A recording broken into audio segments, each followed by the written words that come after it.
আজি দিনজোৰা কাৰ্যসূচীৰে তিৱা সাংস্কৃতিক সমাজৰ ৩৬ সংখ্যক প্ৰতিষ্ঠা দিৱস ৰহাত উদযাপন কৰা হয়। উক্ত অনুষ্ঠানত পতাকা উত্তোলন কৰে কেন্দ্ৰীয় সমিতিৰ উপসভাপতি নিপেন মছৰং আৰু বকিন্দ মছৰঙে। হিয়াৰামঠু জুবিন গাৰ্গৰ শ্ৰদ্ধাৰ্ঘ্য অৰ্পণ অনুষ্ঠানৰ বন্তি প্ৰজ্বলন কৰে টোপাগুচি ৰাজ্যৰ ৰজা মুংচা সুশীল দেওৰজাই।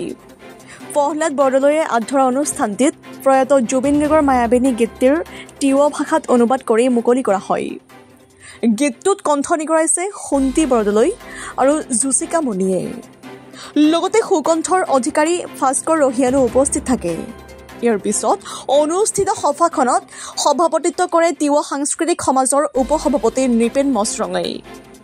সভাৰ উদ্দেশ্য ব্যাখ্যা কৰে কেন্দ্ৰীয় সম্পাদক ৰাজেন গাঁওখোৱাই।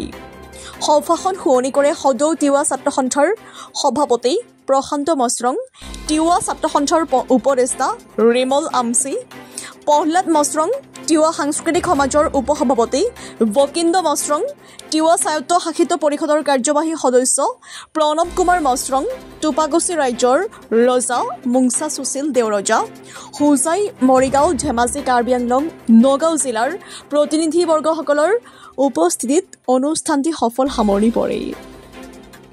ৰহাৰ পৰা নবল টিভিৰ report JNKT news.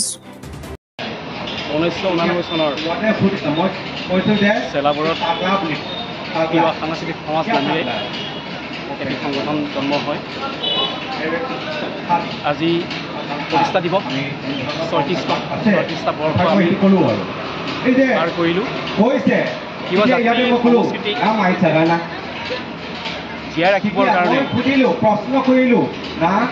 TCS Tiwa সাংস্কৃতিক সমাজ তিৱা কালচাৰ নামেৰে এটি সংগঠন। বৰ্তমান আমাৰ মধ্য অসমত যিমানবোৰ তিৱা মানুহ আছে এই তিৱা ৰাইজৰ চেতনাবোধ জগাই তুলিবৰ কাৰণে আৰু বৰ্তমান আমি TCSে তিৱা সংস্কৃতি গীত মাত নৃত্য সেইবোৰ সংৰক্ষণ কৰিবৰ কাৰণে প্ৰচেষ্টা চলাই আছোঁ। আৰু আমি জিলাই জিলাই সমিতি গঠন কৰিছোঁ আৰু এইটো কাম অব্যাহত হৈ আছে। গতিকে TCSৰ মূল লক্ষ্য তিৱা জাতিৰ সংস্কৃতিক জীয়াই ৰখা। আজি এই প্ৰতিষ্ঠা দিৱসত আমাৰ হিয়াৰ আমঠু জুবিন গাৰ্গ দেৱৰ এটি গীত যি মায়াবিনী, এই গীতটি আমি তিৱা ভাষাত আমি ৰেকৰ্ডিং কৰিছোঁ মায়ালিনী বুলি গীতটি। আৰু গীতটি আমাৰ কণ্ঠদান কৰিছে জুচিকা মুনি আমাৰ অভিমতত আছে। সুন্দৰ এটা প্ৰচেষ্টা আমি সাংস্কৃতিক সমাজৰ তৰফৰ পৰা তেখেতলোকক ধন্যবাদ জ্ঞাপন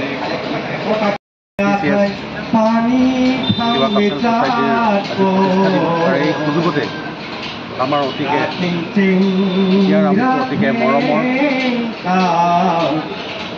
জুবিনদাৰ যিটো চিৰজনীয়া কালজয়ী যিটো গীত মায়াবিনী, সেই মায়াবিনী গীত আমি তিৱা ভাষাত অকণমান গাই পেলাই তেওঁৰ গীত আমি তিৱা ভাষাৰে তেখেতক তিৱা সমাজত জীয়াই ৰাখিবৰ কাৰণে অকণমান চেষ্টা কৰিছোঁ। আৰু এই গীতটিত সম্পূৰ্ণ তিৱা ভাষা অনুবাদ কৰিছে আমাৰ দাদাই বাদালমণিদা, আৰু তেখেতে সুন্দৰ কথাৰে অনুবাদ কৰিছে। আৰু মই সুন্তি বৰদলৈ আৰু জুচিকা দুয়োজনে অকণমান গাবলৈ চেষ্টা কৰিছোঁ। আৰু তেখেত যেন আমাৰ বহুত কাম আছিলে তিৱা গীত আৰু কেইটামান কৰিবলৈ মন আছিলে তেখেতৰ কণ্ঠেৰে, কিন্তু হঠাৎ এনেকৈ গুচি যাব বুলি আমি কেতিয়াও ভবা নাছিলোঁ। আৰু গতিকে জুবিনদাক সদায় মনত পেলাম আৰু সেইটো মহত্বত আৱেগিক হৈ পৰোঁ। আজিও মই আৱেগিক হৈছোঁ। গতিকে ক'বলৈ ভাষা নোহোৱা হৈ যায় জুবিন